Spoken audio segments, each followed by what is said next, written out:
आपण पाहत आहात आरके न्यूज, बातमी तुमची, आवाज आमचा। महेश दरगोंडा पाटील यांना साधारणतः खोटे दाखले काढले, तिथली कागदपत्र फाडली। ती कागदपत्र फाडायच्या अगोदरच आम्ही तहसीलदाराकडे नकला घेतल्या होत्या की त्यांना जे दाखलं काढलं होतं त्याचं, आणि ज्यावेळी जात पडताळणी ऑफिसनं दाखले मागितले त्यावेळी नकला मिळत नाहीत, दप्तर गायब आहे किंवा पानं फाटलेले आहेत असा दाखला दिला। आम्ही त्यांच्याच सहीनं त्या अटेस्टेड केलेल्या कॉपी दिल्यामुळं अधिकाऱ्यांची सुद्धा प्रचंड मोठी गोची झाली, आणि त्यामुळं अधिकाऱ्यांना सुद्धा आणि अधिकारीसुद्धा जे सही करणारे अधिकारी आहेत ते अधिकारीसुद्धा तेच असल्यामुळं, म्हणजे आता सध्याचेच असल्यामुळं त्यांनासुद्धा आपली सही नाकारता आली नाही, आपला शिक्का नाकारता आला नाही। आम्ही सत्य आणि संयमानं गेलो, निष्ठेनं गेलो। आम्ही कधीही कुणालाही खोटा कागद किंवा खोटा दाखला देऊन आम्ही फसवायचं काम केलं नाही। आम्ही निश्चितपणानं अत्यंत संयमानं खोट्या दाखल्याच्या आधारे सत्य दाखले त्यांच्यापुढं ठेवलं, आणि त्यांच्यापुढे सत्य दाखले ठेवून आम्ही ही लढाई जिंकलो आहोत। खऱ्या अर्थानं ही लढाई जरी जिंकलो असलो तरी अजून न्यायालयीन लढाईमध्ये वकील साहेब आणि म्हणजे वकील साहेबांची सगळी भूमिका असणार आहे। ती वकिलाची टीमसुद्धा आम्ही प्रचंड ताकदीनं उभी करणार आहोत।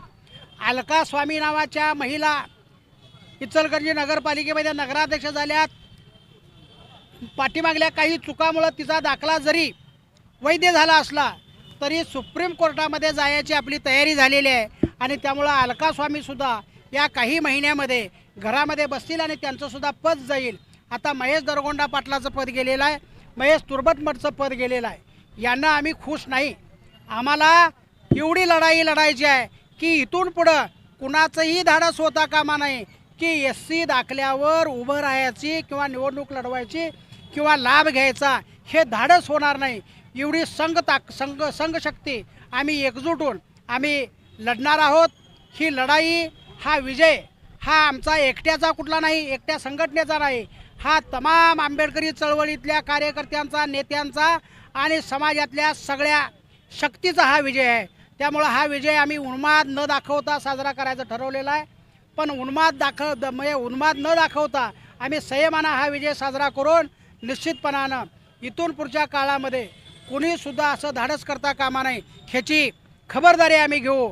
आणि मी नेत्यांना आंबेडकरी चळवळीच्या वतीनं एक सल्ला देतो की ज्यांनी दाखले काढून SC आरक्षणावरती खोटी माणसं उभा केलीत त्यांनी आता शहाणं व्हावं।